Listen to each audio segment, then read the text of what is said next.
Good practice. When Brett wakes up in the morning, he finds himself wrapped in Eddie's arms. The size difference means they fit together like two puzzle pieces, like it's meant to be by nature's design. He can't believe that a chance meeting on a flight led to this, that he could be so lucky to find Eddie. "Morning, Breddy," Eddie says, giving Brett a small kiss on the cheek before laying down again. "I can't believe we both slept until morning. The sun wasn't even down yet when we fell asleep." Brett sits up so he can go to the bathroom. He smiles at Eddie.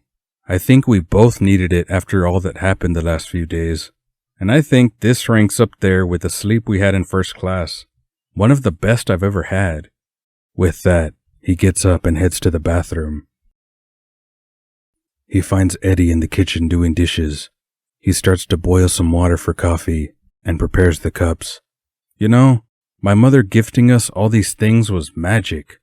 Now I just wish some fairies would show up to unpack everything," he says as he glances at all the boxes waiting near the front door. "I know what you mean," Eddie says as he packs the things back in the cupboard. They sit on the couch to have their coffee. "I think we should finish all the big things first," Brett says. "Then we have somewhere to put stuff as we unpack, like the computer stand, the small tables, and the ironing board." "Makes sense," Eddie says. He stares at the music stand. They need to practice first. There's so many things they need to work on, and he hates going to an audition not being able to play at least some parts from memory. With that, he gets up and unpacks his violin and bow. "I was thinking about the new violin you bought. You never even used it. I think we should call the owner of the violin shop to see if he can give you a refund. I will explain the situation to him." Brett agrees. He hasn't even opened the case after leaving the shop, and it's a lot of money just sitting there. They get the violins in tune, and then they start from the first passage. They are playing more in unison now, even though some parts still gives them technical challenges.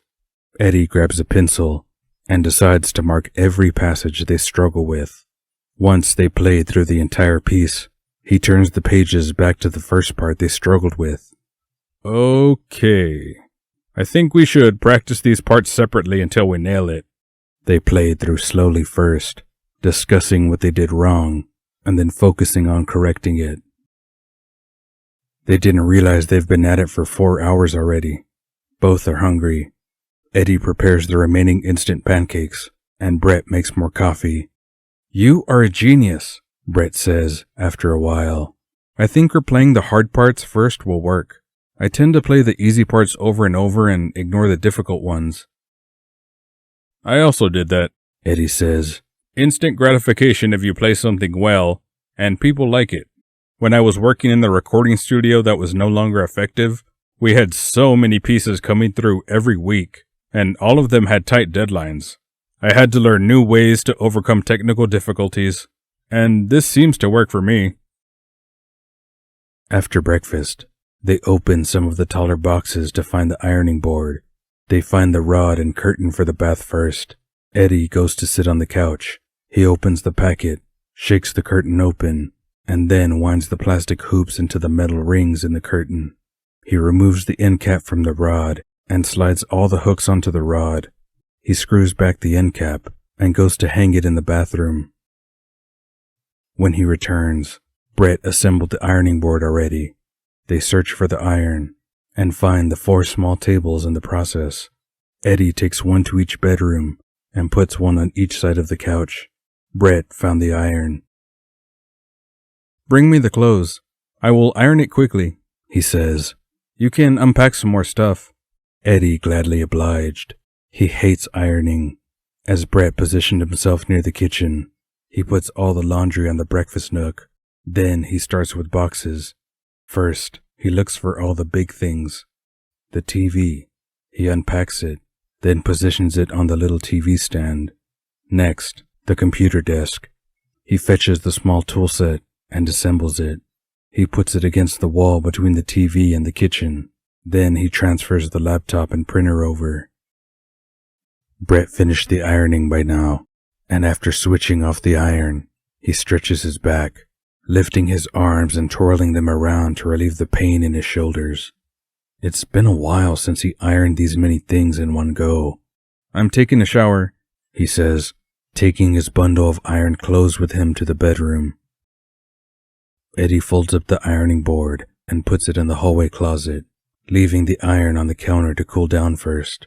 He takes his clothes and puts it away in his cupboard, keeping one set on the bed for wearing. He looks up the details of the violin shop and then speaks to the shop owner for a while.